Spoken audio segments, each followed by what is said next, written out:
reason to delve into what. So I've been listening to this podcast, the Archcast. D&D finally removes race and becomes diverse by making everyone the same. Woke is a curse. And I gotta say, this dude has a very serious and good point, and I'm all for it. Let's read some of the commentaries, because I want to show you guys what's at stake really with all this stuff. Hi there. Camera's right here. I'm a big Dungeons and Dragons fan, as you guys know, and the fact that there are no more races in Dungeons and Dragons is a big problem. Huge problem. No elves, no dwarves, no halflings, no orcs, no goblins, no minotaurs, no lizard men. They're all species now. No. No, because elves can. I mean, let's just go to science. Let's just go to scientific definition, okay? A wolf is not a dog.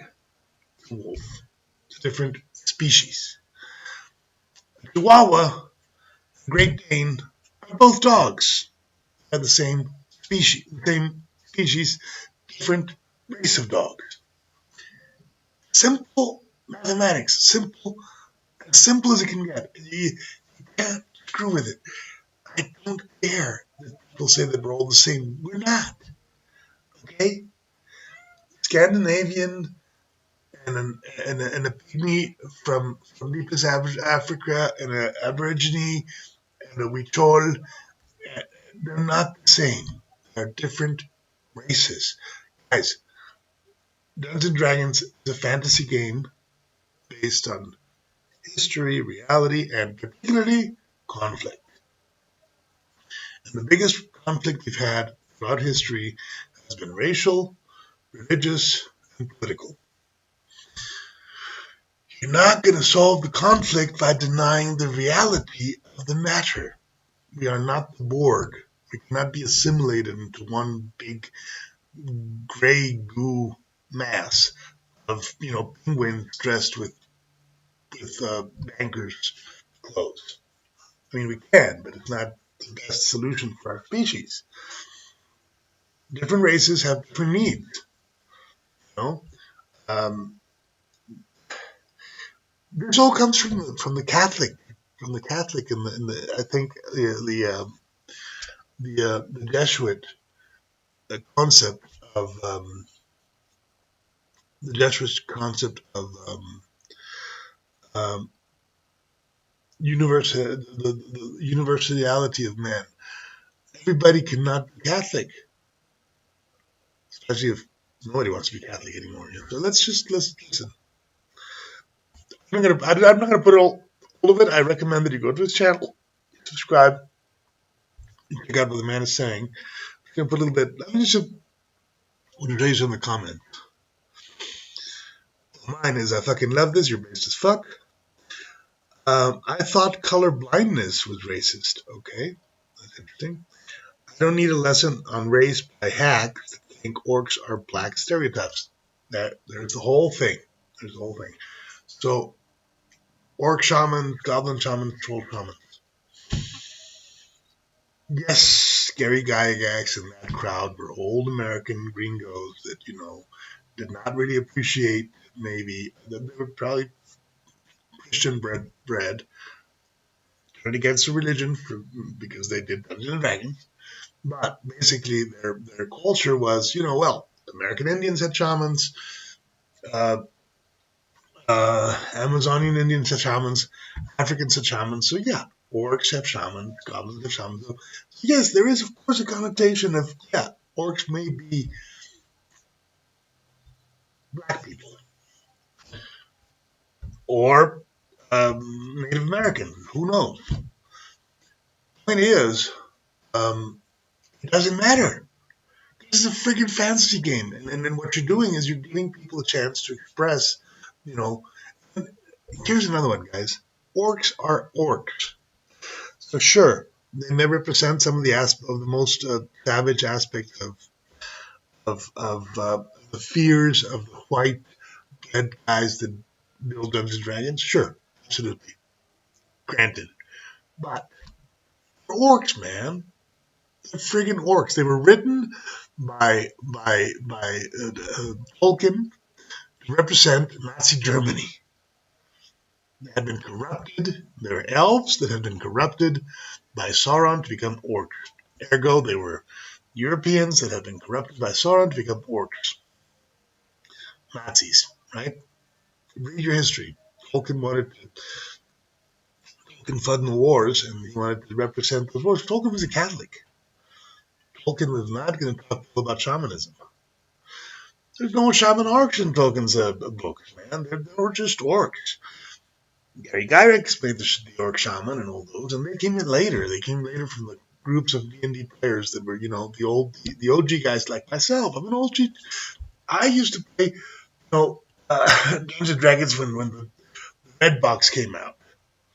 It was my favorite book of all times. It was like, wow, and it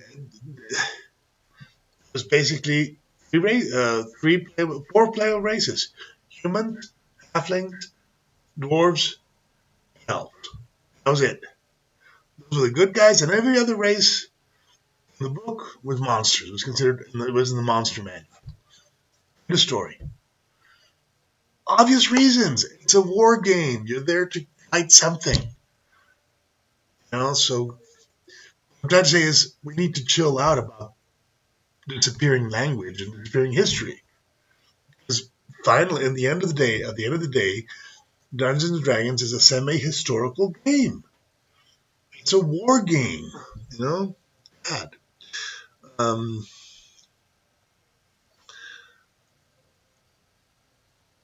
Next Volkov, how do you say we're all the same? Racist dwarf, always fun to be against knife against. Remember the Fairly Odd Parents episode where everybody comes the same, Graham offers blood? There. Oh, okay. There's another comment that I really wanted to point out, which is the phone where he's talking about the Borg. Let me see if I find it. It's gotta be here somewhere. Hold on. I really want to show that comment. That's really my point. So many comments. Well, anyway, here we go. Here we go. Here we go. Here we go. So let's go to Doctor Who. Diverse as the Cybermen. Everybody's connected to the internet, and everybody's the same, no matter their color of skin, no matter their national origin, no matter their religion, all the same. Diverse as the Borg. What does the Borg do? They take all the races in the universe, all the intelligent races, and they assimilate them into one race. This is communism 101. Communists want to have all the races be one race so they can be manipulated by one political elite. And it's horrible, monstrous. It's like fascism, but for everybody. So watch out, guys. Watch out. We're in really difficult times, and Dungeons and Dragons is the historical evidence that this is actually happening. Diverse like the North Korean army. Well, the North Korean army is not diverse at all. They're North Koreans. I do not see black people in the North Korean army. Diverse is the clones of the Republic. There you go. Clones. So, Larkin Poster 6732. Kudos, man. You got it. You understood the whole thing. Let's listen to what this guy have to say, and then I'll shut up because I've said too much already myself. Pay attention, guys. Pay attention. We are in a big cultural and social catastrophe where they want to make everybody, they want to stamp you on the forehead with a number, or stamp you on the wrist with a number, and then if you're not part of that number, you can't buy and sell. And we don't want that. We do not want that. whatsoever. This is the current worldicization of fantasy. And when you remove the idea of nature triumphing over nurture by literally gods creating races, you have de-fantasized fantasy for the express benefit of people whose advantages here are, again, clearly economic and or political. This is the death of fantasy. It is the elimination of anything outside our own world by continuously shaving it down, making it more like our current day, solely for the benefit of a tiny, tiny 0-point-something minority with an interest in doing so. The entire race discussion of D&CD can be boiled down to that one single sole fact. It is not that D&D is in and of itself offensive. It is that there exist people out there whose professional careers depend on them discovering offense. This is why it will never end. This is why we have leveled our mountains into molehills, and still we wage war upon its denizens. This is why, whenever we will do this, when we remove race and introduce species, the only reaction, the reaction to an incredibly progressive company like Wizards of the Coast doing everything asked of them is, this is but the first step in a marathon. The first step in this marathon wasn't taken 10 years ago, or 20 years ago, or 30 years ago. This was never even begun. No matter what step you're taking, no matter what problem you are addressing, it will always be the first step. Because by definition and design, you can never reach the goal. Because the moment you do, the person with the social studies degree will no longer have a paycheck. Well, at this point, Wizards of the Coast is long since lost. I think the majority of us have already understood this for quite some time. The only problem is that there isn't enough replacements and alternatives with sufficient cultural power. That is why this is the problem. And if we were to see a competitor rise, which is in Pathfinder, which is even woker, if you can imagine it, it would simply become the next cultural powerhouse. The solution here is not to replace... I find it really curious, the idea of woke as a bad word, right? Being awake. It's not bad. It's brilliant. In my psychedelic experience, being awake, it's a matter of degrees. There's a degree of awakeness. You become more and more awake as you progress in your quest to unmask the secrets of the universe. So let's say that maybe a bricklayer can be very awake and have a very clear definition of his universe. But the definition of the universe of a bricklayer compared to somebody like, I don't know, a neuroscientist, it's not going to be the same. A neuroscientist may not be as emotionally awake as the bricklayer is a saint, but he will have more information about the nature of the brain to understand better the nuances of how it works. So the idea of being awake, of being woke, it's not bad. It's a brilliant idea. And being woke, being tied into the fact that people are trying to erase race, erase gender, erase, reset the entire language for the benefit of who knows who. Very interesting. Wizards of the Coasts, it is to change the culture to the point where the accusation of racism is no longer effective, but the accusation of wokeification is an immediate cancellation as vicious and vitriolic as the accusation of racism was once capable of creating against the accused target. That is the goal, to change the culture, not to get rid of DEI in and of itself, or get rid of the social studies majors. It is to simply make their ideas societally unacceptable. Because if we tear down one company, there's a million more ready and willing to take its place, eager indeed. But if we make their entire financial success dependent upon not listening to those with a vested interest, that is when we fix hobbies. Culture, not companies, must be our target. And some cases, well, at the very least, they make it easier for us to see their motivations, and easier still to reject their arguments. Until next time, I've been Arch. Thank you all very much for listening, and I hope to see you all soon. Let me just say this, guy. Have a good day. And remember, gatekeep, always. This fellow is talking about something far bigger than Dungeons and Dragons. He's talking about the very nature of culture, La mayoría de las apps de música tienen alguna playlist de entrenamiento que se target of this thing. It's not Dungeons and Dragons. That's just a game. It is the very concept of race, which has been a word that has been used historically for very good reason. And good grief. I mean, if you talk about genocide, you got to be able to talk about race. You cannot genocide anybody if there's no race. You just remove the ones that are not willing to assimilate to the Borg.